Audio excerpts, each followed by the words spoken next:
بالله من الشيطان الرجيم بسم الله الرحمن الرحيم الحمد لله رب العالمين الرحمن الرحيم مالك يوم الدين إياك نعبد وإياك نستعين اهدنا الصراط المستقيم صراط الذين أنعمت عليهم غير المغضوب عليهم ولا الضالين آمين.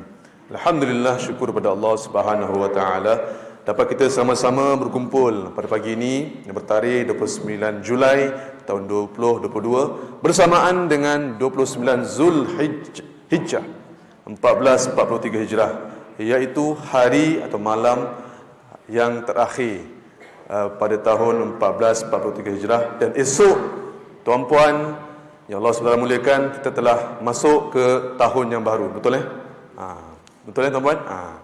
Saya tanya dulu tuan-puan. Kot tuan-puan lupa. Jadi tajuk kita berkenaan pada pagi ini iaitu niat penentu keberkatan kerja. Jadi tajuk ni supaya kita memulakan sesuatu niat akan apa segala pelaksanaan yang kita lakukan ataupun task kerja yang kita laksanakan. Mudah-mudahan Allah Subhanahu Wa Taala akan guide kita, akan turun kebantuan, akan mempermudahkan urusan kerja seharian kita.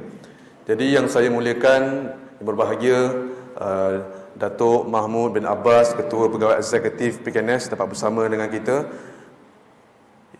Yang saya muliakan, Tuan Haji Ibrahim bin Surib, Encik Roslan bin Haji Sekin, ahli pengurusan, ketua-ketua bahagian dan seluruh warga PKNS. Pada pagi ini jemputan penceramah kita pada pagi ini, kalau kita tengok di TV3, sangat terkenal, sangat selalu keluar TV selepas subuh, iaitu program Tanyalah Ustaz, yang bernama Al-Fadil Ustaz Da'i Muhammad Anas. Kalau tuan-puan buka finalis Da'i musim kedua ya, inilah orangnya. Jadi jauh kita import orangnya, duduk di Perlis tapi telah menetap di sini dan keluarga pun di sini dan bekerja pun di sini. Jadi tanpa melengahkan masa lagi, majlis menyerahkan kepada Al-Fadil Ustaz Da'i Anas untuk meneruskan program kita pada pagi ini. Dipersilakan. Tuan-puan jangan lupa PM pada kawan-kawan untuk turun hadir ke surau ini. Selepas daripada program kita akan makan beramai-ramai, insya-Allah.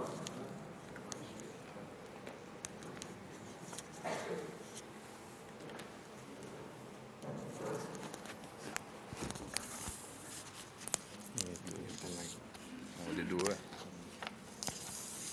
Pakai ni. Pakai ni dengan ni. Aduh.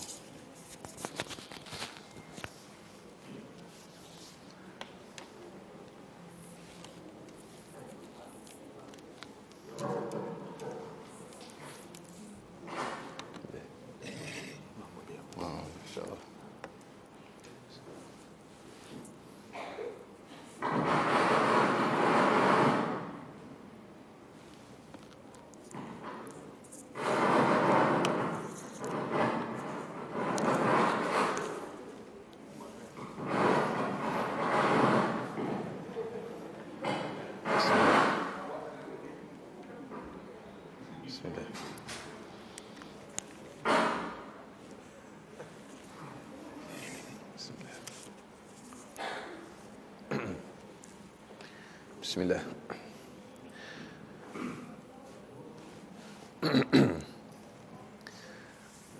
A'udzu billahi samil alim minasy syaithanir rajim. Bismillahirrahmanirrahim.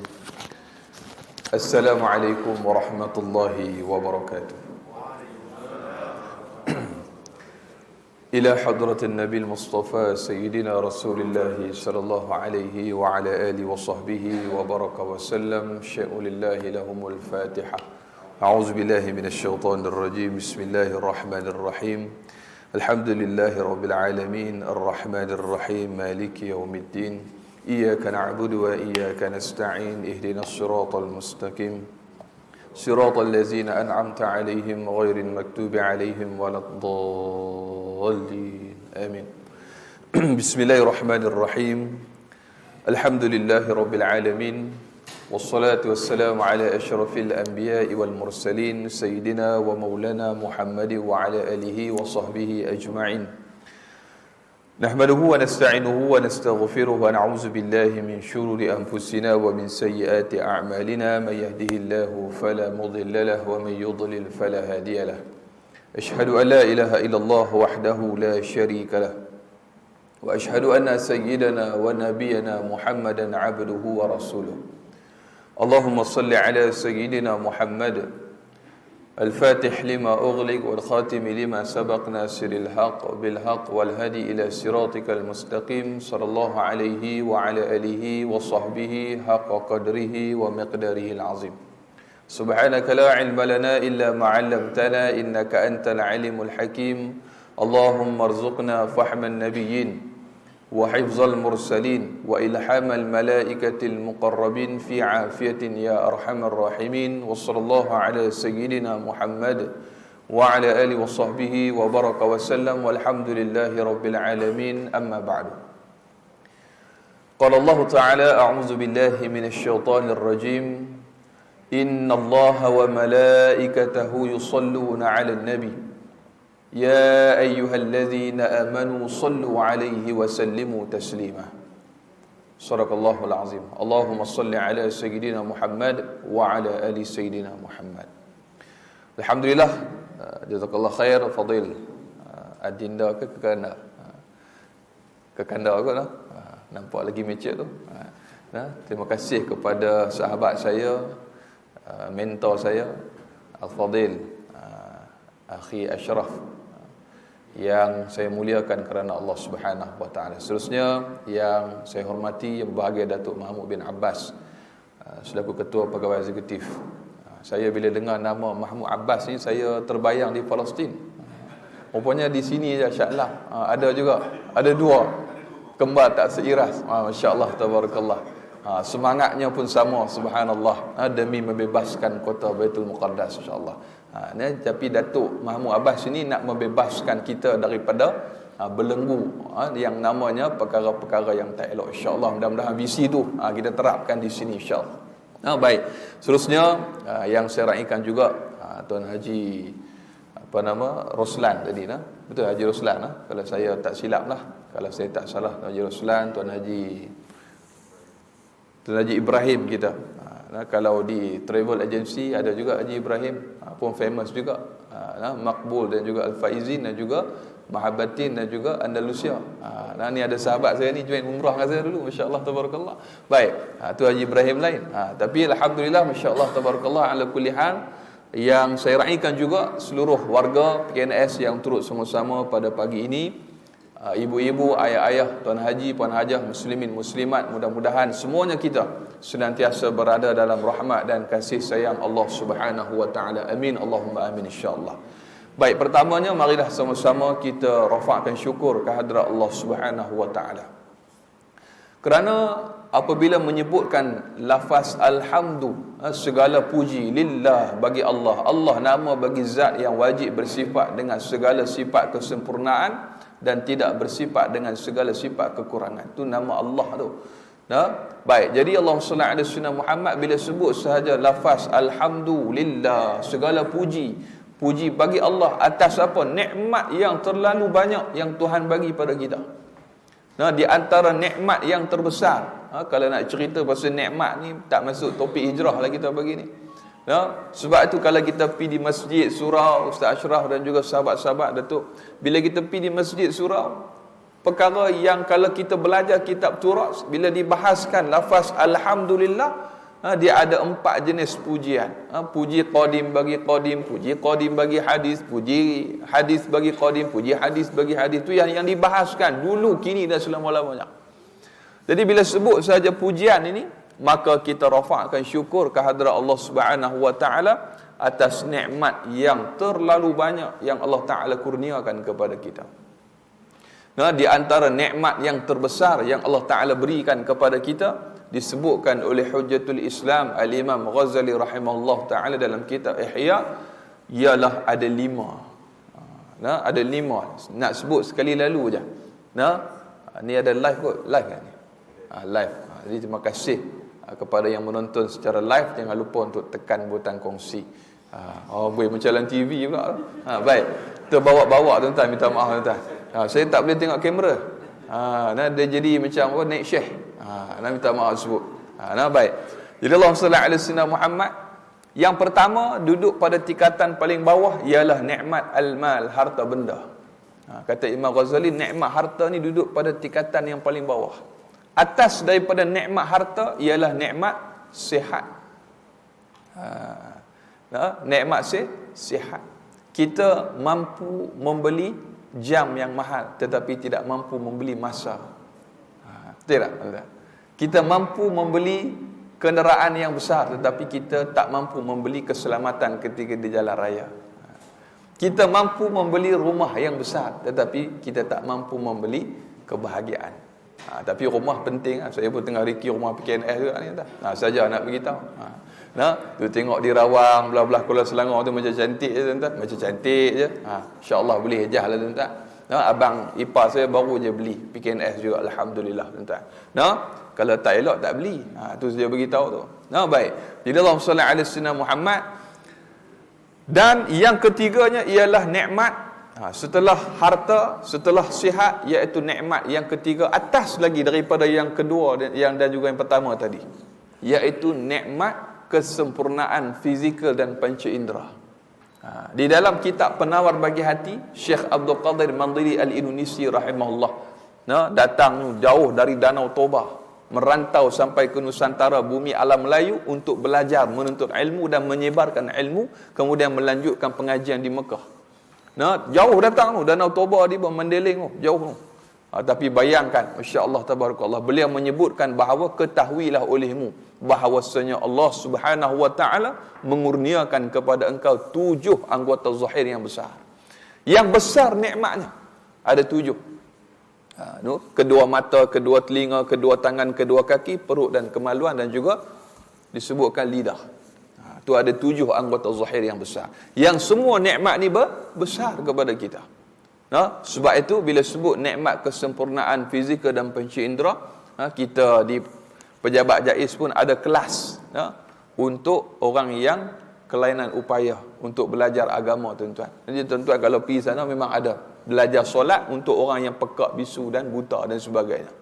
Hebat tuan-tuan. Baik, ada seorang sahabat saya tu, dia ibu dan ayahnya, ibunya pekak, ayahnya bisu. Jadi dapat anak 4 orang normal tuan-tuan. Dia ada di Jais. Jadi 4 orang ni normal anak dia. Dan sekarang anak dia yang sulung tu jadi mutarjim, penterjemah jurubahasa isyarat. Bila tanya kenapa abang jadi jurubahasa isyarat, untuk RTM pun dia jadi juga, yang duduk dalam kotak kecil tu. Gini-gini lah tu. Saya tanya tak penat ke abang? Penat juga dia kata. Kalau dapat cool block sedap juga dia kata. Letih, peluh. Tapi nak sebut dia kata, saya rasa terpanggil ustaz dia kata.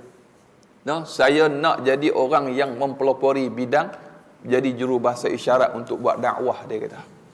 Bayangkan ni nikmat yang Allah Taala bagi kepada kita. Baik, terus lagi. Yang keempat ialah nikmat apa? Allahumma salli ala sayyidina Muhammad. Nikmat dia ada sihat. Yang pertama tadi apa? Nikmat dia ada 7 anggota zahir kan. Okey, nikmat sihat, nikmat harta benda, nikmat kesempurnaan fizikal. Yang keempat ialah nikmat apa? Nikmat roh dan juga nyawa. Roh dan juga nyawa juga adalah nikmat yang besar. Kalau ada jasad tapi roh tak ada, tak jadi juga tuan-tuan. Dan yang kelima ialah nikmat yang paling besar, kata Imam Ghazali, nikmat iman dan Islam. Alhamdulillah ala ni'matil iman wal Islam. Allah Ta'ala bagi kepada kita satu syariat yang merupakan hadiah terbesar kepada kita, yang dibawa oleh Nabi sallallahu alaihi wasallam. Wa ma yantiqu 'anil hawa in huwa illa wahyu yuha. Apa yang dibuat, yang dicakap, yang disuruh oleh Nabi sallallahu alaihi wasallam bukan kerana hawa nafsu Rasulullah, tetapi in huwa illa wahyu yuha. Semuanya adalah wahyu daripada Allah Subhanahu wa taala. Sebab itu di antara nikmat yang terbesar juga ialah kita menjadi umat Nabi Muhammad sallallahu alaihi wasallam. Yang dalam syair ada menyebutkan Zahara dinul muayyad bi zuhurin Nabi Ahmad Zahara dinul muayyad bi zuhurin Nabi Ahmad. Sambung. Ya hanana bi Muhammad zalikal fadlu min Allah.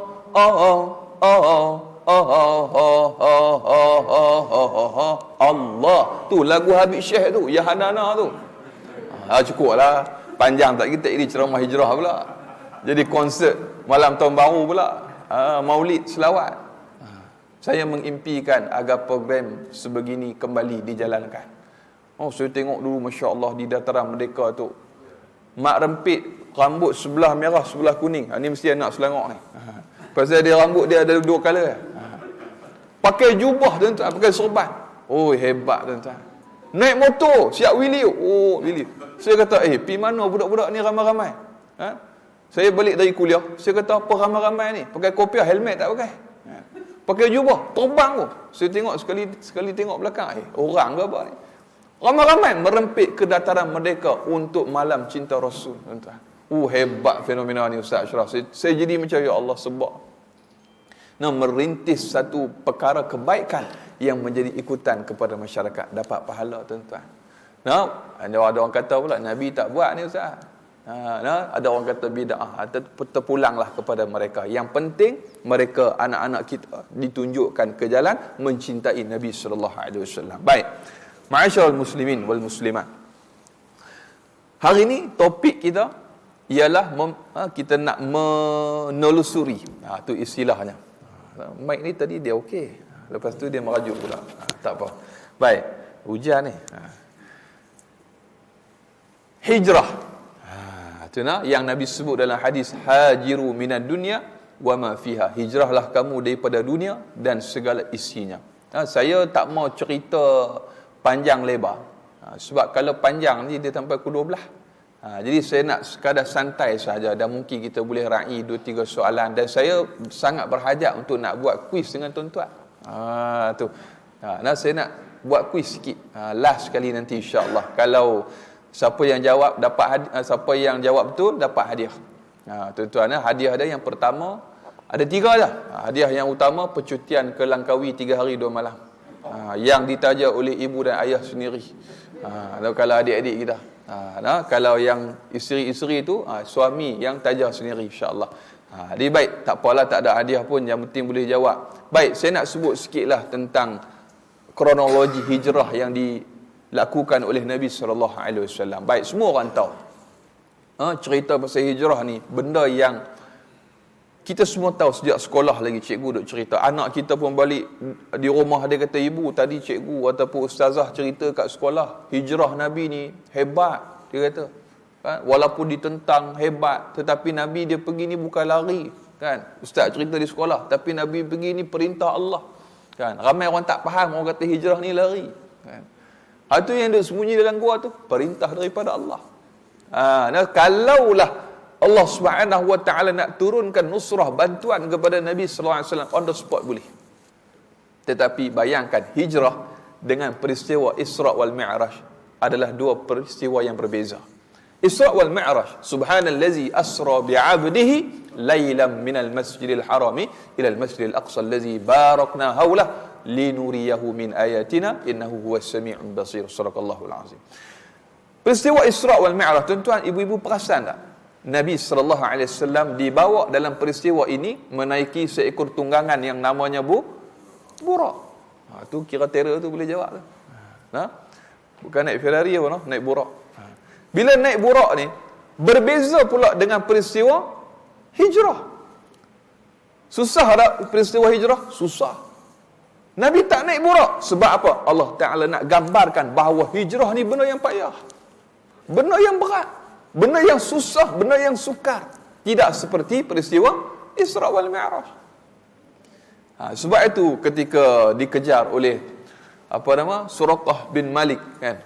Ketika mana dikejar Nabi sallallahu alaihi wasallam, satu orang yang Sayyidina Umar gambarkan Suraqah ni sebagai seorang lelaki badui yang kencing pun berdiri. Nak sebut begitu. Dikejar Nabi sallallahu alaihi wasallam, Suraqah bin Malik ni. Nak buat apa? Sebab ganjaran yang diletakkan oleh musyrikin Mekah, siapa yang dapat Muhammad, siapa yang dapat orang yang ikut Muhammad, kami akan bagi ganjaran. Kejar tu dari Mekah, trace tengok.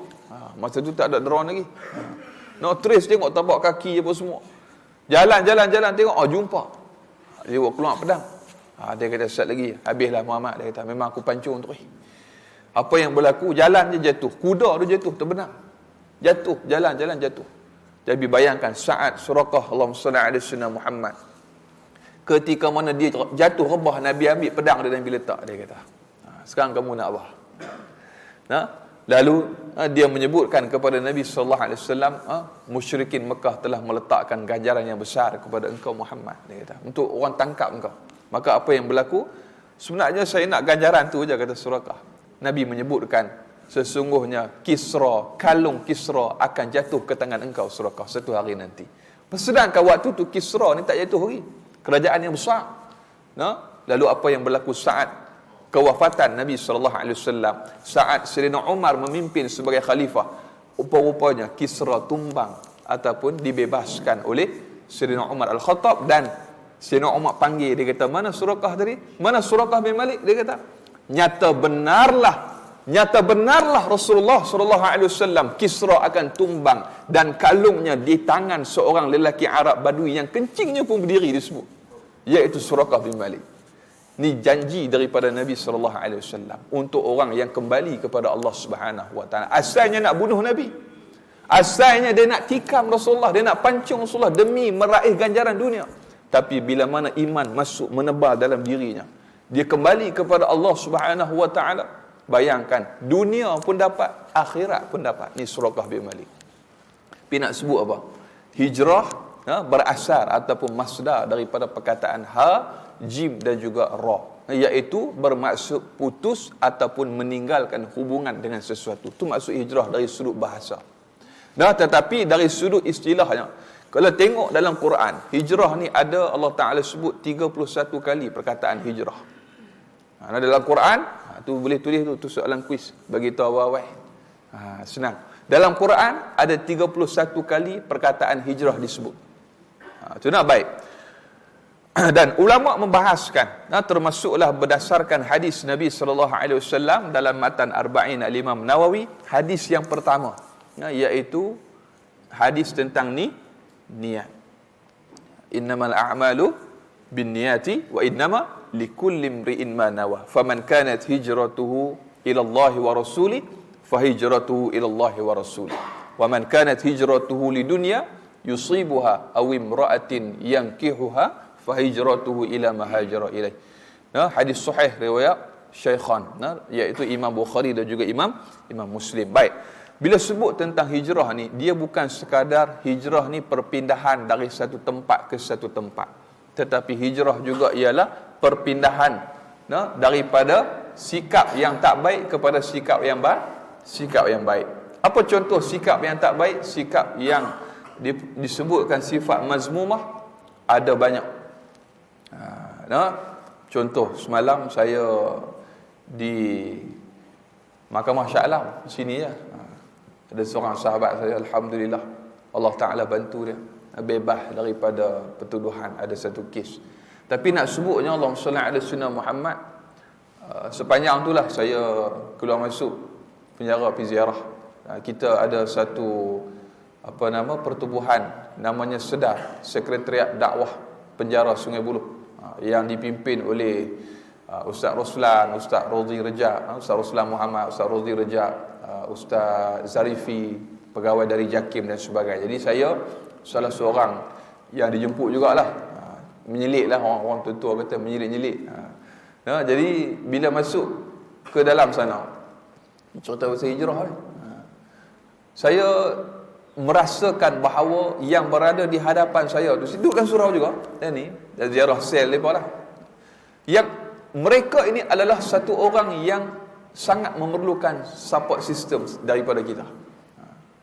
Semalam saya lalu di penjara Sungai Buloh, ada lagi yang keluar, bawa beg jalan kaki, mungkin tak ada orang yang jemput dia.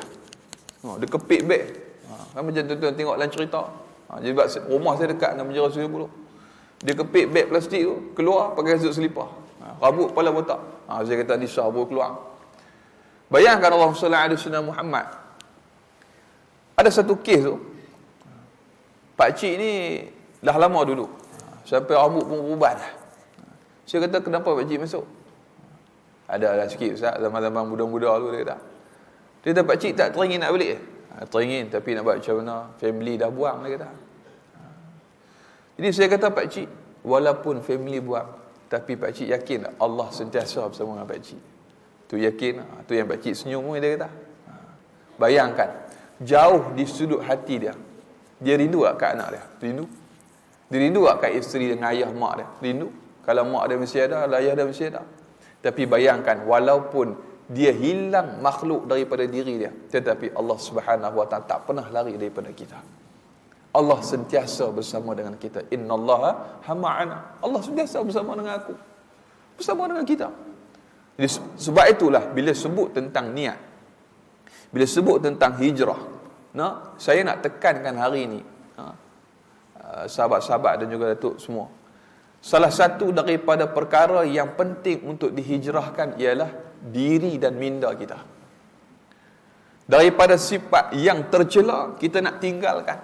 Kita nak ambil sifat yang terpuji. Sebab apa? Tidak ada hijrah selepas Fathah, yakni Mekah. Selepas pembukaan kota Mekah tak ada hijrah dah, kata Nabi sallallahu alaihi wasallam, melainkan illa hijrah yang namanya niat. Hijrah yang namanya akhlak diri, itu ada. Sebab tu Nabi sebut, tinggalkanlah olehmu dunia sebelum kamu meninggal dunia, dalam satu kata pujangga sebut.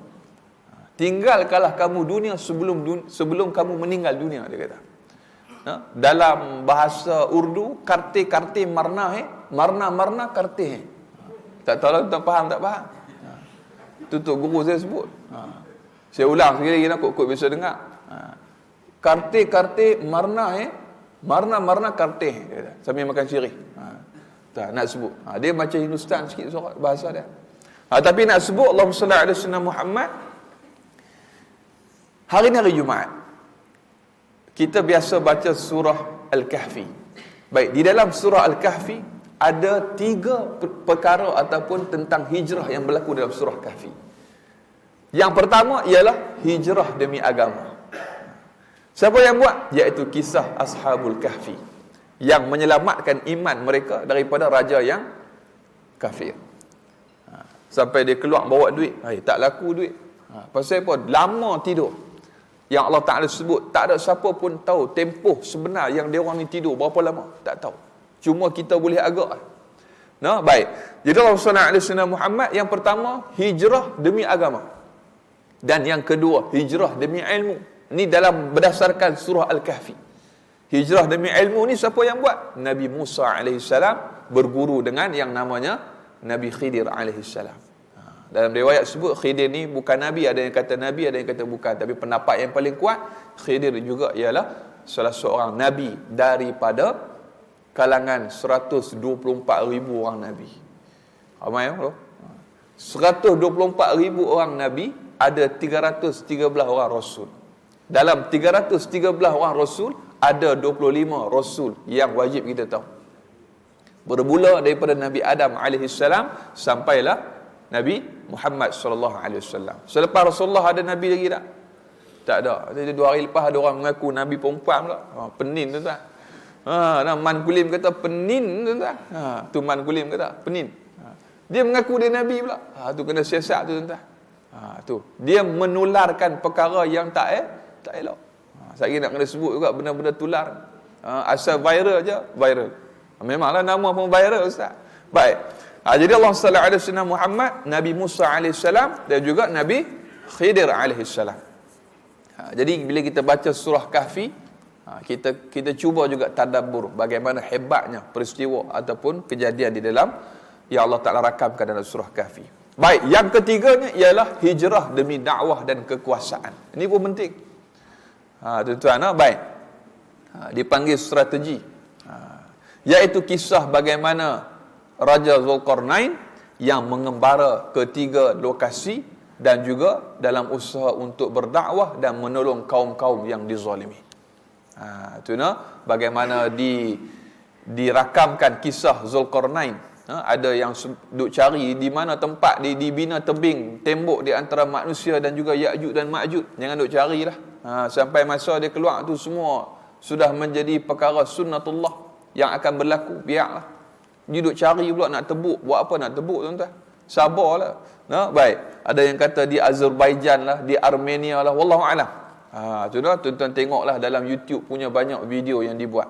Baik. Jadi Allahumma salli ala sayyidina Muhammad, ada 3 intipati hijrah di dalam surah Al-Kahfi. Cuma hari ini sebagai satu muhasabah kita bersama, bila sebut tentang hijrah yang Nabi sebut, setiap perkara itu, setiap amal itu atas niat. Innamal a'malu binniyat wa innama likulli imri'in ma nawa. Dan setiap seseorang tu dia akan dapat berdasarkan atas apa yang diniatkan. Sebagai seorang yang mempunyai keluarga, kita keluar mencari nafkah yang halal, menyara kehidupan keluarga kita. Kita juga adalah seorang yang disebutkan sedang berjihad di jalan Allah, berdasarkan sabdaan Nabi sallallahu alaihi wasallam. Sebab itu jangan pernah rasa letih, jangan pernah rasa lelah dalam mencari rezeki yang halal, menyara kehidupan keluarga. Cuma dia ada cuma, tuan-tuan. Ada beberapa adab perkara yang perlu kita hayati dan juga kita jaga-jaga. Sebab apa? Takut pekerjaan kita itu tidak dikira sebagai ibadah. Baik, sebab itu Allahumma salli ala sayyidina Muhammad. Hijrah ni dia adalah satu perjalanan perkara yang sukar. Bagaimana Sayyidina Ali karamallahu wajhah gantikan tempat Nabi sallallahu alaihi wasallam di pembaringan. Semalam saya tengok cerita Kancan Tirana, tak tahu tuan-tuan tengok tak tengok. Bertepatan pula cerita tu sama, lebih kuranglah berlaku bagaimana tidurnya orang yang nak menyerang Nabi sallallahu alaihi wasallam, dia ambil pasir kan, dia ada bacaan dia, dilemparkan kepada orang yang kepung rumah Nabi sallallahu alaihi wasallam. Tuan-tuan, ibu-ibu tak tahulah tengok cerita Kancan Tirana. Allahyarham Jin Samsudin dengan Allahyarham Tan Sri P. Ramli berlakon. Tengok tak tengok ni? Dengan apa nama? Allahumma salli alaihi wasallam. Saya suka tengok cerita lama. Dengan apa nama berlakon tu? Sarimah. Berlakon. Seronok. Allahumma salli alaihi wasallam Muhammad. Tirana guru tu. Kan ketika mana dia pi rumah Tok Pengulu tu, dia ambil pasir, dia baling, dia baca. Ada orang tanya, ustaz tu bacaan tu apa dia tu? Kongsi sikit, kami boleh baca. Saya tanya, nak jampi siapa? Adalah. Dia kata duduk di rumah, dia kata. Jangan tuan-tuan, jangan duduk jampi. Baik. Jadi Allahumma salli ala sayyidina Muhammad. Ni abang-abang hak suka ride, yang suka mancing tu jaga-jaga. Takut isteri kita pula dia ambil pasir, dia tabur kat kita, dia jampi. Tak lagi joran ke mana, motor ke mana tuan-tuan. Baik. Jadi Allahumma salli ala sayyidina Muhammad. Baik. Pertama, ibu-ibu sekalian, bila sebut tentang hijrah, Nabi SAW memberikan kepada kita gambaran hijrah dari sudut yang pertama ialah niat itu sendiri. Iaitu bagaimana seseorang itu dia akan dapat berdasarkan apa yang diniatkan. Kita datang kerja ni, kita nak apa sebenarnya? Kita datang kerja ialah saya nak cari rezeki yang halal, ustaz. Ya, baik. Saya nak bersilaturahim dengan sahabat, ustaz. Ya, baik. Tetapi jangan diingat, ada perkara-perkara yang mungkin berlaku di tempat kerja kita menyebabkan kerja kita tidak menjadi satu jihad, tidak menjadi satu ibadah. Yang pertama disebutkan pekerjaan yang tidak disertakan niat kerana Allah. Apa maksud niat kerana Allah? Itu yang dinamakan sebagai ikhlas. Wa ma umiru illa liya'budullaha mukhlishina lahuddin. Padahal mereka tidak diperintahkan untuk melakukan amal melainkan dengan ikhlas kepada Allah. Baik, yang pertama sekali, kerja yang dianggap ataupun dikira sebagai kerja yang ikhlas dan mendapat satu pahala di sebuah ibadah, yang pertama ialah kerja yang tidak meminggirkan syariat, seperti solat. Saya kerja, ustaz, tapi selalu balik asarnya pukul 7. Tak kena, tak? Tu dipanggil asar dinosaur. Bukan subuh saja dinosaur. Asar pun ada dinosaur pukul 7. Tuan-tuan, 7.28 dah masuk maghrib. Jangan kita balik ni postpone. Mengumpulkan solat, jangan. Baik. Yang pertama niat tadi itu kerana Allah. Yang kedua, pekerjaan yang tidak mengabaikan perkara wajib seperti solat. dan juga aurat dan sebagainya. Yang ketiga ialah pekerjaan yang mestilah perbuatan yang harus dan juga yang dihalalkan oleh agama. Itu apa contoh pekerjaan yang tidak halal di sisi agama? Misalnya yang berkaitan dengan arak, yang berkaitan dengan perkara yang syubhah. Itu perkara yang dilarang oleh agama. Kemudian yang keempat ialah pekerjaan yang dilakukan dengan cekap, tekun dan bersungguh-sungguh, ataupun yang namanya disebutkan itqan. Allah Ta'ala suka orang yang apabila dia melakukan sesuatu, kata Nabi SAW, dia melakukan dengan bersungguh-sungguh. Apa maksud sungguh-sungguh? Kalaulah contoh, esok kita nak presentation, contoh. Tak tidur malam kita Ustaz Ashraf. Pasal apa? Nak kena buat slide lawa-lawa. Nak kena setrika baju ibu sekalian. Ni baju apa nama yang kita beli tu. Kain tudung yang tak payah gosok. Memang tak payah gosok pun, nak buat apa nak gosok. Tu apa nama baju apa saya pun tak reti nak sebut. Tudung apa? Fariha saya pun tak reti. Tu iklan punya besar. Sabela apa saya pun tak reti nak sebut. Dapat free marketing yang bagi ni. Baik. Kemudian kita akan siapkan yang terbaik. Sebab apa? Esok kita nak present. Kita nak give the best untuk esok. Itu baru present. Bayangkan bila kita nak kerja, kita buat sambil lewa dan perkara itu tidak menjadi satu pahala kepada kita. Sayang tuan-tuan. Baik. Dan tidak dilaksanakan dalam keadaan yang cuai. Itu kena jaga-jaga. Iaitu seperti mestilah berdasarkan prinsip amanah, adil dan bertanggungjawab. Baik, kemudian yang terakhir, mestilah dihindari penyakit-penyakit hati. Sebenarnya di tempat kerja pun banyak perkara-perkara yang melibatkan dengan penyakit hati. Baik, dalam kitab Penawar Bagi Hati, baik, Syekh Abdul Qadir Al-Mandili sebut penyakit hati ni ada banyak. Yauma la yanfa'u malun wala banun illa man atallah habiqalbin salim. Hari di mana kata Allah Subhanahu wa taala harta benda, anak pinak tidak memberikan manfaat. Illa man atallah biqalbin salim. Melainkan orang yang datang kepada Allah dengan membawa hati yang sejahtera. Apa maksud hati yang sejahtera? Hati yang bebas daripada penyakit. Jangan kata di tempat kerja, kita suami isteri pun sama juga kena transparent. Kita dengan jiran pun sama juga, kena jujur, amanah, baik, sopan, akhlak mulia dan sebagainya. Baik, bila sebut tentang sifat mazmumah dan sifat mahmudah tadi itu, maka kita dapat lihat ada orang yang demi meraih satu ganjaran dunia, dia sanggup nak bunuh Nabi SAW. Siapa? Tadi Suraqah bin Malik. Tapi saat apabila dia mendapat satu dipanggil jentikan halus, kembali bertaubat kepada Allah, Islam dia, maka dia menjadi orang yang dimuliakan oleh Allah Subhanahu wa taala. Apa yang berlaku? Kerajaan Kisra yang dijanjikan Nabi SAW betul-betul dia dapat kalung Kisra tu. Sebab apa? Kalau kita mengejar dunia, dunia akan lari daripada kita dan akhirat pun akan hilang daripada kita. Tetapi saat kita mengejar akhirat, akhirat kita dapat, dunia akan datang melutut kepada kita. Siapa? Suraqah bin Malik. Itu janji daripada Nabi SAW. Baik. Yang pertama, sifat yang tercela yang ada dalam diri kita berdasarkan dalil dalam surah An-Nisa.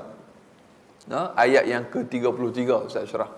Bagaimana Allah Subhanahu wa taala merakamkan, jangan kita ni, jangan apa? Jangan kita ini mengharapkan kurniaan yang Allah Taala bagi kepada sebahagian daripada orang lain tu untuk kita dapat.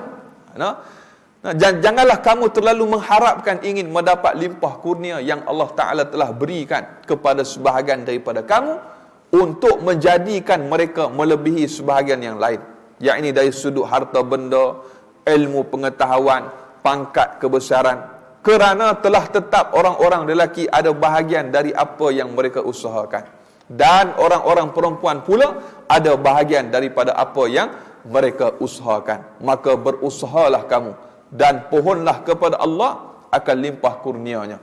Innallaha kana bikulli syai'in alima. Sesungguhnya Allah sentiasa mengetahui akan tiap-tiap sesuatu. Rupa-rupanya penyakit ni dia ada nama, iaitu namanya hasad dengki. Hasad ni masya-Allah tabarakallah, dia adalah salah satu daripada penyakit hati yang disebutkan dalam kategori yang berbahaya kerana dia boleh memakan amal kita.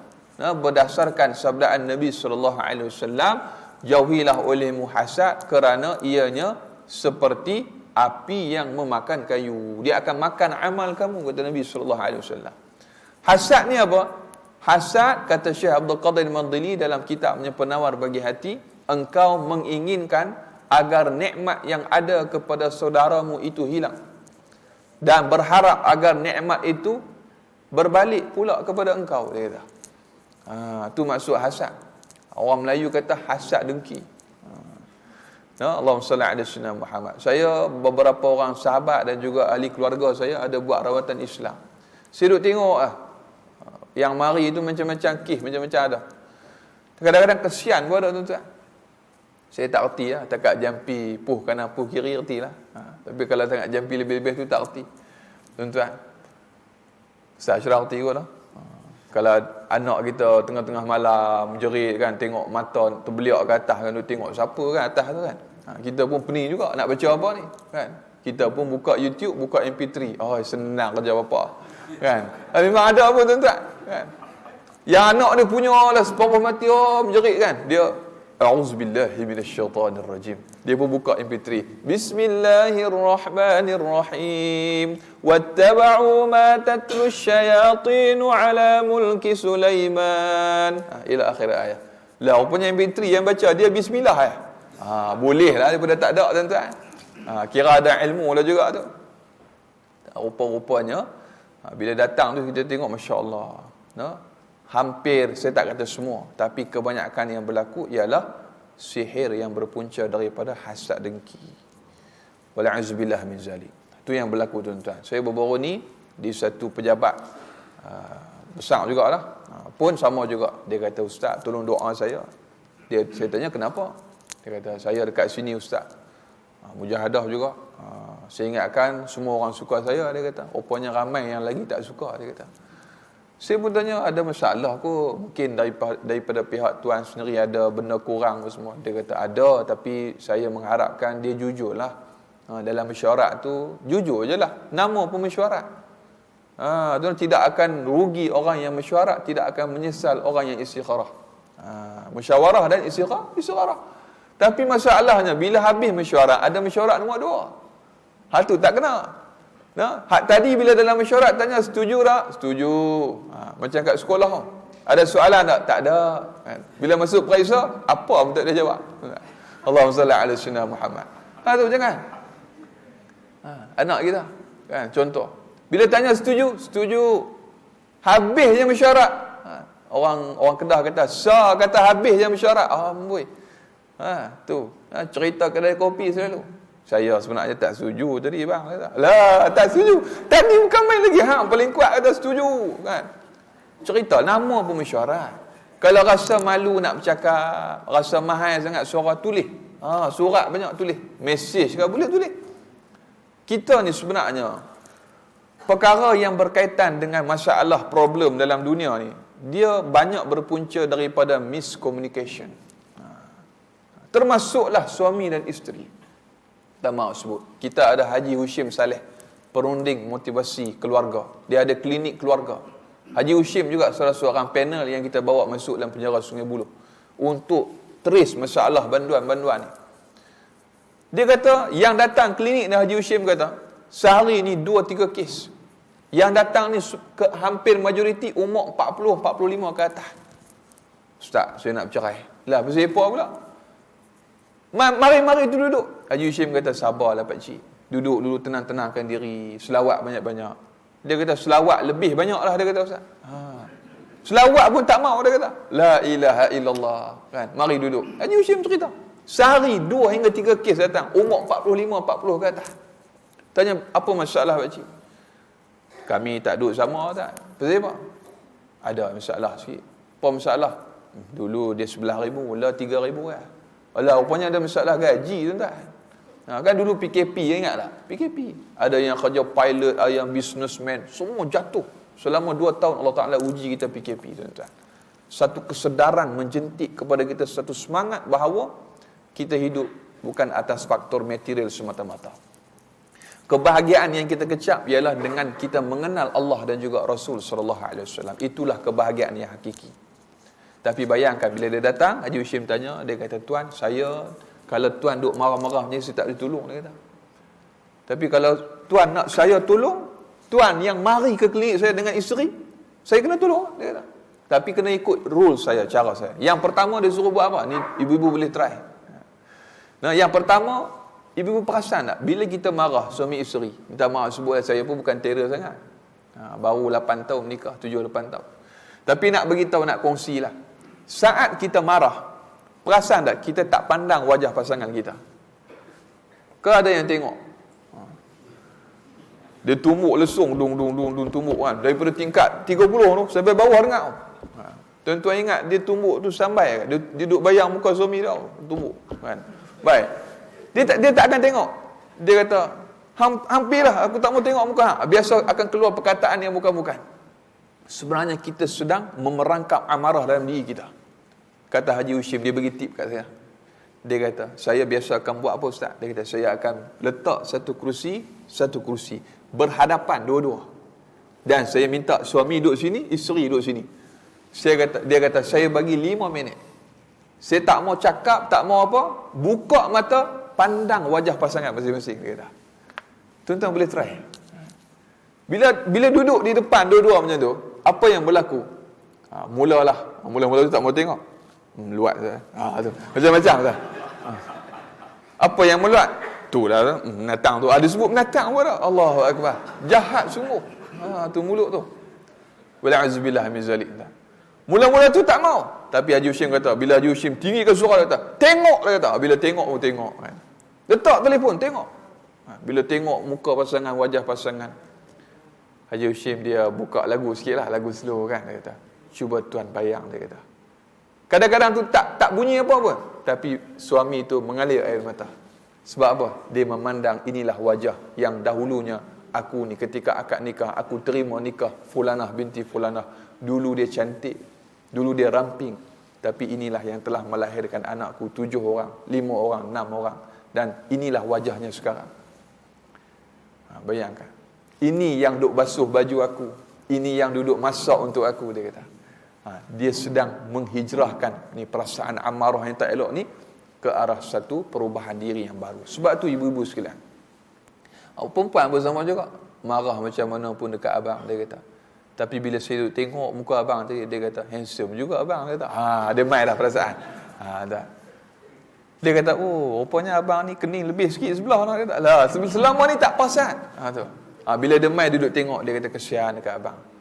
Bila Haji Hashim akan panggil, dia akan tanya, dia kata, selama 5 minit, dia kata, selama 5 minit yang abang duduk tengok akak duduk tengok abang, apa yang abang dapat? Dia kata, saya nampak isteri saya yang dulunya ramping, cantik, lawa, tapi sekarang dah berubah. Sebab apa? Sebab anak saya, dia kata. Sebab makan hati dengan saya, Ustaz. Dia sendiri sebut yang lelaki tu. Rupanya masalah ni boleh selesai dengan communication. Lebih kurang tu lah. Boleh selesai. Bila kita marah, hati kita sedang jauh. Jadi nak balik semula, banyakkan selawat kepada Nabi sallallahu alaihi wasallam. Baik, habis. Baik, saya nak cerita pasal hasad tadi tu. Betapa bahayanya. Di antara perkara yang datang kepada sahabat saya ni mai ke klinik buat rawatan ialah disebabkan penyakit ain pun ada juga. Selain daripada yang duk hantar tu, kita tahulah. Kita dah cuba bantu rawat dan sebagainya. Rupa-rupanya ain ni ada 3, tuan-tuan. Tuan-tuan kena berhati-hati, ibu-ibu sekalian. Penyakit ain ni, pandangan mata jahat ni ada 3. Yang pertama daripada manusia. Orang lain lah, orang yang luar daripada rumah kita dan sebagainya, dia tengok kita dalam pandangan yang jahat, dengki, hasad dan sebagainya. Kemudian yang kedua ialah pandangan ain daripada jin. Pun ada juga. Tuan-tuan ingat, tuan-tuan masuk dalam toilet tu tak ada orang tengok. Tuan-tuan ingat, tuan-tuan duduk semayang tu tak ada orang duduk tengok. Ada, kita yang tak nampak. Tapi jangan duduk cari dia pula. Duk beli alat tu cari ada jin tak tahu sembahyang belakang aku tak. Jangan duk cari dia. Biarlah dia buat kerja dia. Wa ma khalaqtul jinna wal ins illa liya'budun. Nah, ada satu kes datang, dia simbah air panas dalam lubang jamban, minta maaf sebut. Kena penyakit misteri, mari datang buat rawatan. Sahabat saya kata ni pun masalah ni. Rupanya dia buang air panas dalam mangkuk tu tak boleh. Dalam sinki kita, minta maaf sebut. Kena berhati-hati. Kalau nak buang juga, mestilah dengan samillah, bismillah, paling kurang. Tu. Ni nak kena hijrah ni benda-benda macam ni. Pasal kita hidup atas dunia bersama dengan makhluk-makhluk yang macam ni juga. Baik. Yang ketiga ialah ain daripada diri sendiri. Pun ada juga tuan-tuan. Rupa-rupanya ain daripada diri sendiri pun ada. Hak yang makhluk luar tu kita faham lah. Kalau manusia tadi tu, ibu-ibu sekalian, Allahumma salli ala sayyidina Muhammad, dia tengok kita, dia kata, yang ini ni tak betul, yang tu tak betul. Kemudian ain yang kedua daripada jin, minta maaf sebut, yang ini pun kena berhati-hati juga, iaitu jangan kita menanggalkan pakaian kita dalam keadaan tidak berzikir, menyebut nama Allah. Tu paling kurang. Kemudian yang ketiga, ain daripada diri sendiri, yang ni kena sebut juga, iaitu seseorang yang menatap cermin dalam keadaan tidak membaca doa. Dia tengok muka dia, dia kata segak juga aku nak. Tu nampak. Hak puji tu, dia kata tengok comel juga aku nak. Itu adalah disebutkan bunga-bunga kepada penyakit ain. Nauzubillah. Sebab itu Nabi sallallahu alaihi wasallam ajarkan kepada kita, ya Allah, engkau telah mencantikkan rupa parasku, maka cantikkanlah pula akhlakku. Tu Nabi ajar kepada kita doa untuk melihat cermin. Baik. Dan yang terakhir tuan-tuan, sebelum kita ke soalan kuis, ada soalan kuis begini. Saya mic kalau hak jenis macam echo sikit, baru seronok nak qasidah. Tak apa, kita try cari satu dua lagu. Baik.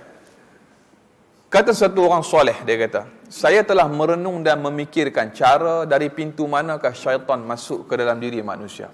Saya nak sebut hasad dari satu tu saja. Sebab dalam organisasi banyak ujian daripada kita berpunca daripada penyakit hasad. Baik. Ternyata kata orang soleh, pintu ataupun gangguan syaitan masuk ke dalam diri seseorang iaitu melalui 10 pintu, dia kata.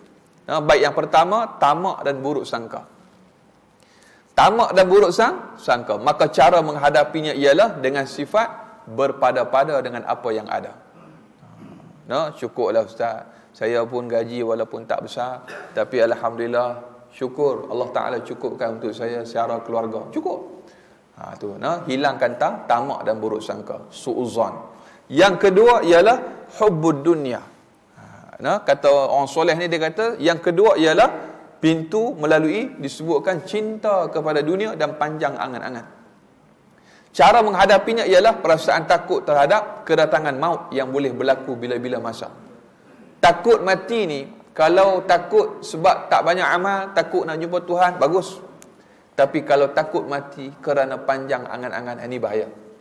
Yang Nabi sebut dalam hadis yang panjang, hubbud dunya wa karahiyatul maut, penyakit tu. Yang ketiga ialah cintakan kerehatan dan kemewahan. Mewah tak salah. Sayyidina Umar Al-Khattab saat membebaskan kota Baitul Maqdis, makan hidangannya luar biasa.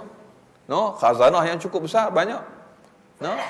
Sayyidina Abdul Rahman bin Auf memiliki kekayaan kemewahan yang sangat luar biasa. Sayyidina Uthman bin Affan kaya luar biasa. Jangan faham orang Islam ni tak payah kaya lah Ustaz. Orang Islam ni dia kena zuhud. Dia kena mari naik basikal. Jenuh lah tuan-tuan. Baik. Jadi kaya kita, tengok semalam ke 2 hari lepas saya tengok TV Al-Hijrah bayar zakat kepada PPZ RM630,000. Makna kata keuntungannya lebih kurang, kalau bahagi dengan 25% berapa? 24 juta. Lebih kurang. Saham dia apa semua. Makna kata orang Islam kena kaya. Tengok stesen TV milik Islam Bumi Putra. Hebat tuan-tuan. Baik. Dan yang berikutnya, cara menghadapi kerehatan dan kemewahan ini ialah dengan cara yakin bahawa nikmat itu akan hilang. Dan Allah Subhanahu Wa Taala mengganjarkan syurga adalah tempat yang terbaik untuk kita. Yang keempatnya, kagum terhadap diri sendiri, namanya ujub. Cara menghadapi ialah dengan merasa terhutang budi kepada Allah Subhanahu Wa Taala. Ya Allah, orang puji aku ni, ya Allah. Orang puji aku ni kata baik, soleh. Ya betul. Tapi engkau lah yang maha mengetahui akan aib diriku. Kata Sayyidina kata Imam Syafi'i rahimahullah, dia kata seandainya dosa itu berbau, dia kata, nescaya akulah yang akan paling menjauhkan diri daripada kalian kerana banyaknya dosa aku, kata Imam Syafi'i. Baik. Dan yang kelima, sekira yang terakhir, ialah memandang rendah terhadap orang lain dan tidak menghormati orang lain. Ini pintu ni ada juga untuk syaitan masuk ganggu kita. Jadi cara nak menghadapinya, cara nak tackle ialah dengan mengenali hak-hak serta menghormati sesama kita. Jadi 5 perkara ni daripada 10 ni saya kongsikan, ialah perkara-perkara yang kita boleh buat, kita amalkan untuk kita menghilangkan penyakit-penyakit hati yang ada bersarang dalam diri kita. Sebab itu peristiwa penyucian hati Nabi sallallahu alaihi wasallam adalah simbolik yang digambarkan oleh Allah Subhanahu wa taala. Nabi sallallahu alaihi wasallam kena cuci hati beberapa kali dalam peristiwa Isra wal Mi'raj. Sebelum peristiwa Isra wal Mi'raj berlaku, Nabi kena cuci hati dua kali. Sekali ketika di perkampungan Halimatus Sa'diyah ketika umur 5 tahun, dibawa oleh Jibril dan Mikail ke belakang batu, dibaringkan Nabi sallallahu alaihi wasallam, dibelah dada Rasulullah bermula daripada labbah, yakni lubang tengkok, sampailah ke pusat Nabi sallallahu alaihi wasallam. Dikeluarkan jantung Rasulullah, dibersihkan dengan air Zam-Zam, dimasukkan ilmu, iman, taqwa, hikmah oleh Jibril alaihi salam. Jadi disebutkan dalam kitab Kifayatul Muhtaj fil Isra wal Mi'raj, Syekh Daud Fatani sebut. Kemudian kali yang kedua kena belah ialah ketika mana baring bersama dengan Sayyidina Ja'far bin Abi Talib dan juga Sayyidina Hamzah radhiyallahu taala anhu di rumah Ummu Hani. Ada yang kata dekat dengan Kaabah, ada dua pendapat. Ketika sedang baring itulah Jibril dan Mikail datang bawa Nabi sallallahu alaihi wasallam dekat dengan telaga Zam-Zam yang asal. Telaga Zam-Zam asal dekat dengan Kaabah. Hak kita pi dulu ni yang belakang sana, tempat depan tu, dekat dengan Maktabah Makkah Al-Mukarramah tu, tempat yang baru. Sebab ialah orang tawaf lagi, ada yang nak ambil air, semua jadi ganggu. Jadi bila dibawa dekat dengan telaga Zam-Zam, maka dibelah sekali lagi dada Nabi sallallahu alaihi wasallam, dikeluarkan jantung, dibelah dan dikeluarkan ketulan hitam tu. Yang kita jangan faham yang Nabi ni ada dosa pula. Maksud belah ni ialah simbolik penyucian hati. Kita pun boleh Isra' Mi'raj, walaupun tak naik langit, walaupun tak naik burak, iaitu solat yang khusyuk. Tu boleh. Tu cerita bab lain lah. Tu hakikat semayang pula. Tu kena mengaji, kena berguru dengan guru yang mursyid. Walaupun kita Allahu Akbar, tapi ada orang yang solatnya subhanallah, dia merasakan bahawa tak ada yang lain melainkan dia ni duduk berhadapan dengan Allah Subhanahu wa taala. Ialah Allah wujud ni tidak bertempat, tidak berarah, tidak berjisim dan sebagainya. Tapi nak beritahu dia merasakan Allah Subhanahu wa taala. Anta'budallaha ka'annaka tarahu fa in lam takun tarahu fa innahu yaraka. Ni namanya ihsan. Martabat ihsan.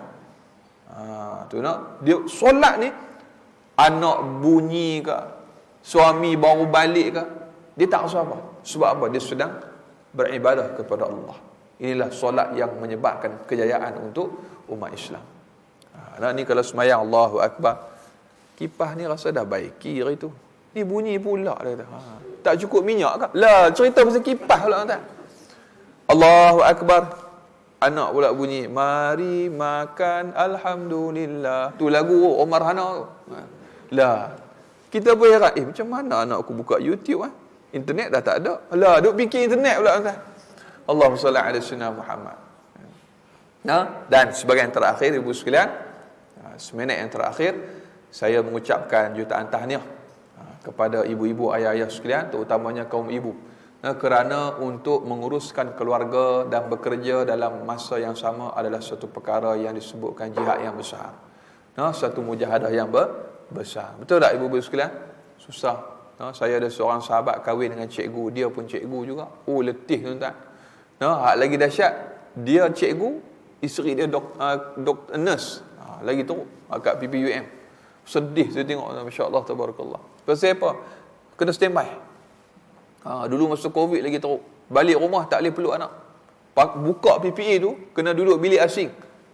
Sanitize apa semua dulu. Bayangkan tuan-tuan, 2 tahun lebih kita diuji oleh Allah Subhanahu Wa Taala. Jadi kepada ibu-ibu khususnya, saya nak salute, saya nak ucapkan tahniah dan terima kasih kerana tak pernah jemu dalam menumpahkan taat setia dan bakti untuk keluarga. Bayangkan balik rumah, seorang yang nama isteri, seorang yang nama ibu, dia tak akan fikirkan dirinya, tetapi yang difikirkan ialah anak dan juga suami. Walaupun kadang-kadang duk fikir juga, ustaz, saya suami tu tak penting kan, yang penting anak.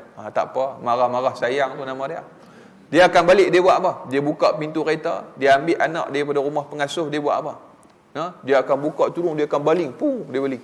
Dia akan buka peti ais, keluarkan ayam, daging, dia akan letak kat sinki.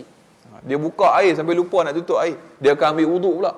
Dia semayang dulu. Sebelum dia solat, wuduk tengah hari ni, basah ni. Masya-Allah, tabarakallah. Walaupun telekung Siti Khadijah tu ni tak lalat, tak sempat basuh. Dia akan buat apa? Dia akan tidurkan anak tu. Ataupun dia bagi YouTube Kids kat budak tu. Tengoklah upi-upi ni ibu nak solat sah.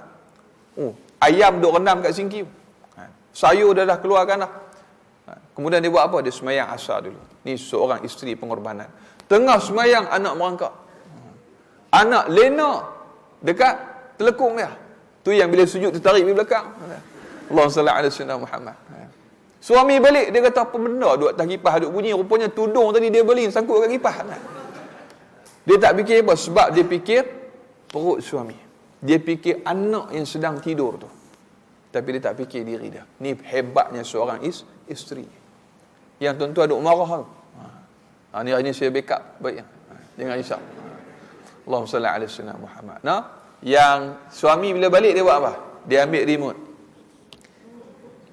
Subhanallah, dia buka TV. Ke belakang kembali kepada Safi Salih. Merembat berjaya ditangkap oleh penjaga gol Bangladesh. Tu zikir suami.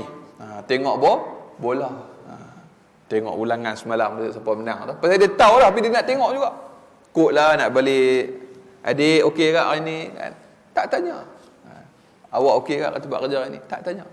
Nampak tak kat situ? Emosi. Jadi sebenarnya masalah ni boleh diselesaikan dengan communication. Karena wallahu ta'ala alam, jadi sama-samalah kita hijrah diri kita sebagai dapatan ataupun pelan tindakan 3 yang saya kongsikan pada hari ini. Yang pertama, apa pun yang kita lakukan, takwa di mana-mana. Apa pun yang kita buat, takwa di mana-mana. Kita buat kerja apa pun, dokumen tu walaupun bos tak faham, tapi Allah Maha mengetahui. Hang tak payah nak bohong lah. Bahasa kita, jangan tipu lah. Short macam mana pun, Allah Maha mengetahui. Yang pertama, takwa di mana-mana. Kamu mari lambat, tapi kamu kata kamu datang awal, Allah Maha mengetahui. Kamu tak datang kerja, tapi kamu kata kamu datang kerja, Allah Maha mengetahui. Baik. Yang kedua ialah, apa pun yang dilakukan, pastikan niat kita kena betul. Kerana Allah Subhanahu Wa Taala. Dan yang ketiga ialah itqan dalam bekerja, bersungguh-sungguh. Mudah-mudahan apa yang kita dengar dapat kita sama-sama amalkan dan juga sampaikan. Dan mungkin ada beberapa perkara yang ingin dikongsikan oleh jemaah ataupun sahabat-sahabat. InsyaAllah saya alu-alukan. Kalau saya boleh jawab, saya jawablah. Kalau saya tak tahu, kita akan bawa ke sesi yang akan datang insyaAllah. Ustaz Ashraf, falyatafadhal mashkur.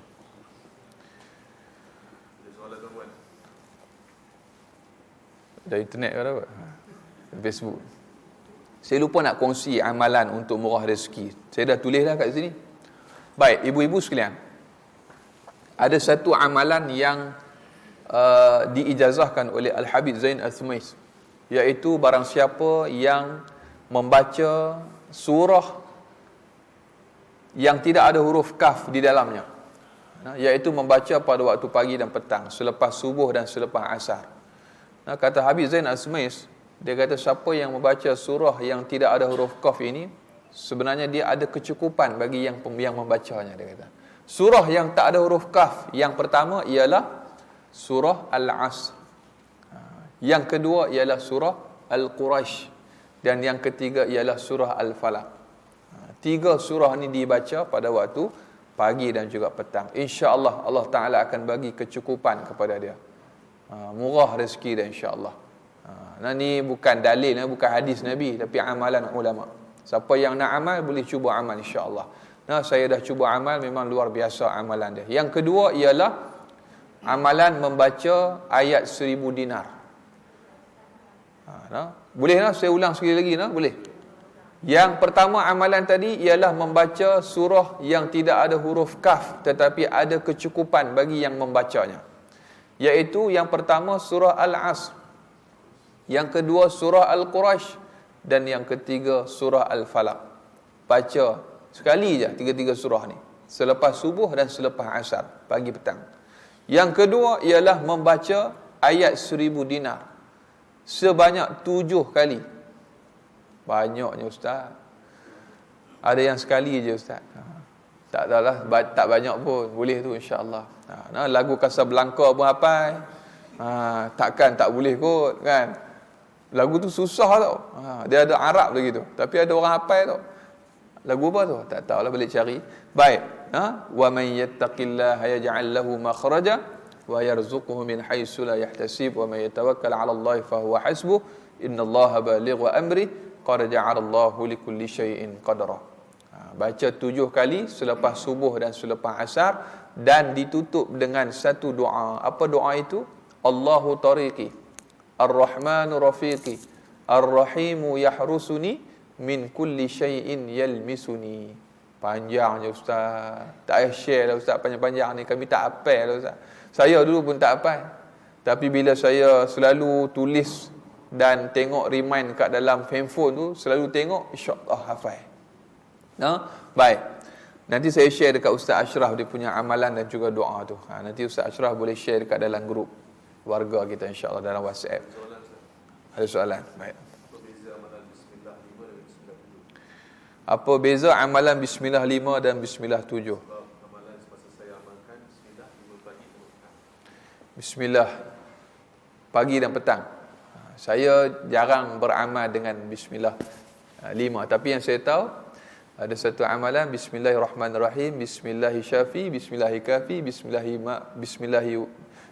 syafi, bismillahi kafi, bismillahi ma'afi, bismillahillazi la yadurru ma'asmihi syai'un fil ardi wala fis sama'i wa huwas sami'un alim. Itu kot bismillah 5 kan? Itu yang tu Kalau bismillah 7? Yang tu kena tanya tuan dia. Tapi yang bismillah yang ini dibaca ketika keluar daripada rumah. Yang tadi tu beserta dengan ayatul kursi, insya-Allah akan diselamatkan perjalanannya sampailah dia balik. Bismillahirrahmanirrahim, bismillahi syafi, bismillahi kafi, bismillahil ma'afi, bismillahillazi la yadurru ma'asmihi syai'un fil ardi wala fis sama'i wa huwas sami'un alim. Tu bismillah 5. Baca 3 kali. Insya-Allah tidak akan ada sebarang mudarat untuk dia atas izin daripada Allah Subhanahu wa taala. Baik, berikutnya. Tak ada kot habis. Kalau tak ada saya pula tanya tuan-tuan. Baik. Siapakah yang menggantikan Rasulullah sallallahu alaihi wasallam di pembaringan ketika peristiwa hijrah berlaku? Jawapannya Sayyidina Ali radhiyallahu taala anhu. Siapakah sahabat yang menemani Rasulullah dalam peristiwa hijrah? Sayyidina Abu Bakar As-Siddiq radhiyallahu taala anhu. Kita kena sebut betul Sayyidina Abu Bakar As-Siddiq radhiyallahu taala anhu. Jangan sebut Abu Bakar tuan-tuan. Dia bukan kawan kita. Itu cara dia. Dulu saya pernah kena tegur dengan ustaz saya kat sekolah. Kalau sebut nama isteri Rasulullah, Ummul Mukminin radhiyallahu taala anha. Kena sebut macam tu supaya kita mengharapkan syafaat daripada mereka. Kemudian soalan yang berikutnya, hijrah yang dilakukan oleh Rasulullah sallallahu alaihi wasallam bersama dengan Sayyidina Abu Bakar ialah dari kota Mekah menuju ke kota Madinah. Kota Madinah mempunyai nama lama iaitu Yathrib. Terror ni kalau saya buat hadiah habis hadiah ni. Baik. Dan yang terakhir, siapakah yang mengejar Nabi sallallahu alaihi wasallam dan juga Sayyidina Abu Bakar As-Siddiq radhiyallahu taala? Kena jawab penuhlah bin apa? Suraqah bin Malik radhiyallahu taala. Baik. Kemudian ada kemudian tak puas hati, pasal jawab semua betul.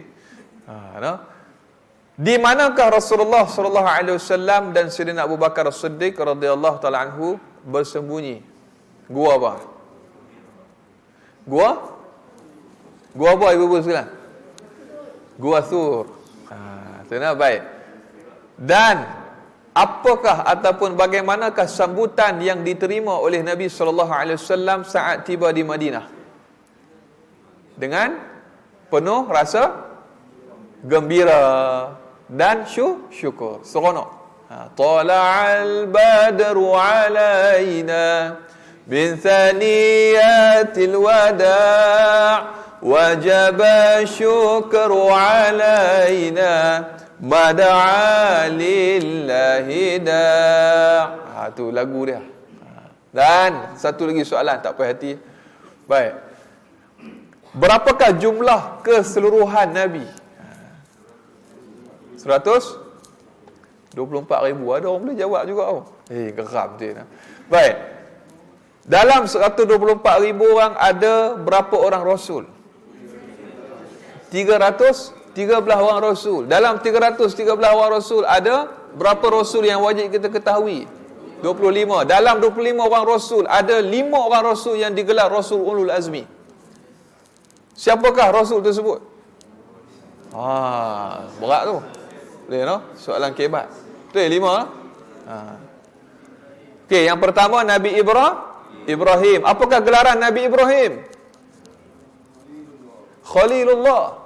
Baik, yang kedua Nabi Nuh alaihi salam. Yang ketiga Nabi Musa alaihi salam. Apakah gelaran Nabi Musa alaihi salam? Kalau Nabi Ibrahim alaihi salam Khalilullah. Kalau Nabi Musa alaihi salam gelarannya ialah Kalimullah. Dan yang keempat ialah Nabi apa? Ada 5. Okey, Nabi Ibrahim, Nabi Musa, Nabi Nuh dan Nabi Isa alaihi salam. Betul Nabi Isa. Dan yang kelima ialah Nabi Muhammad sallallahu alaihi wasallam.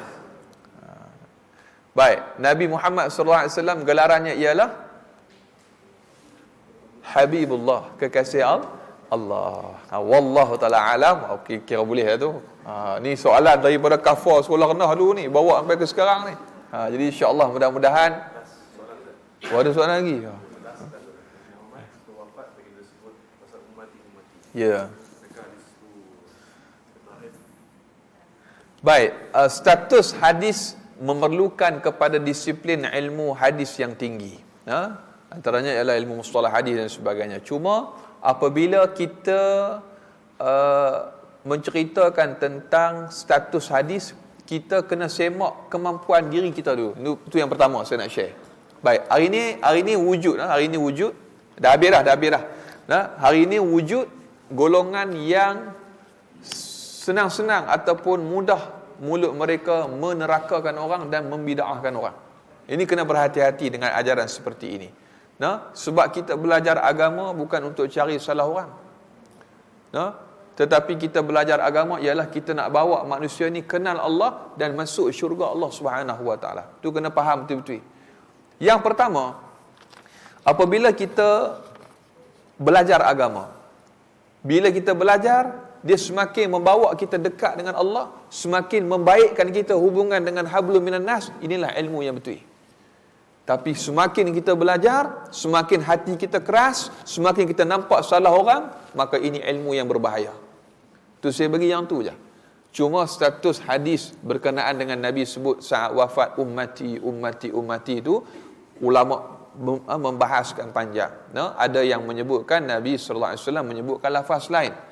Cuma ulama kita ni dia tidak mudah-mudah menilai status hadis itu dhaif, hasan sahih, hadis mutawatir, hadis sahih dan sebagainya, melainkan dengan disiplin ilmu mereka. Jadi saranan saya yang terakhir ialah belajarlah dengan guru yang betul. Macam mana nak tahu guru yang betul? Guru yang mempunyai akhlak yang baik. Simple je. Macam mana nak tahu guru tu akhlak yang baik? Kaji ya. Media sosial pun banyak.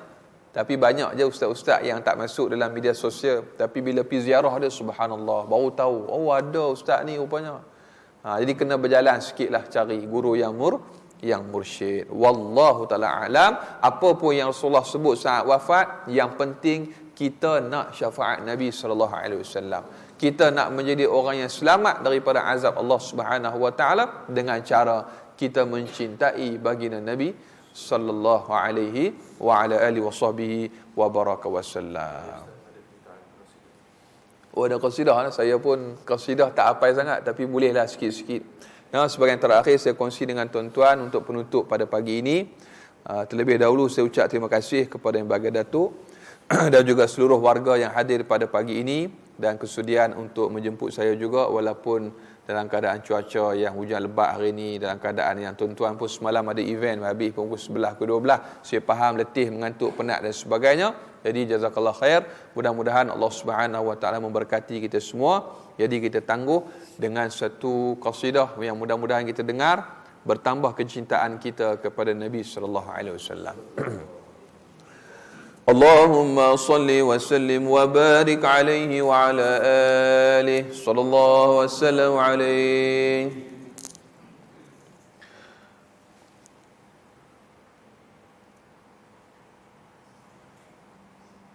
Mahabbah Rasul jadi perlombaan bagi sekalian makhluk Tuhan, tidak kira manusia atau haiwan, bukit bukau dan tumbuh-tumbuhan. Maulaya salli wa sallim daiman abadan ala habibika khairil khalqi kullihim.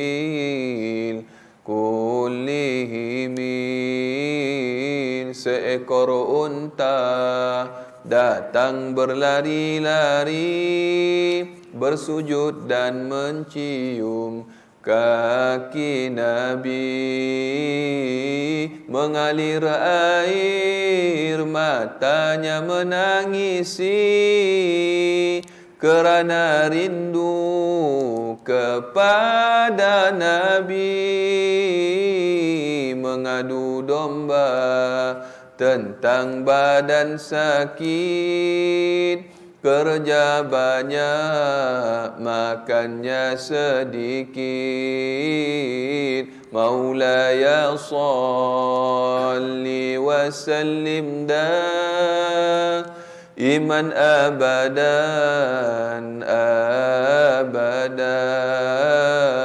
ala habibika khairil khalqi kullihim.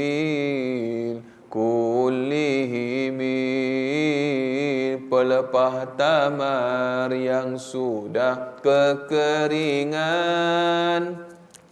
merintis menangis karena ditinggalkan, lalu tangisannya telah didengarkan oleh para sahabat yang beriman, lalu ditahan. Apa macam nak lagu dia? Lalu turun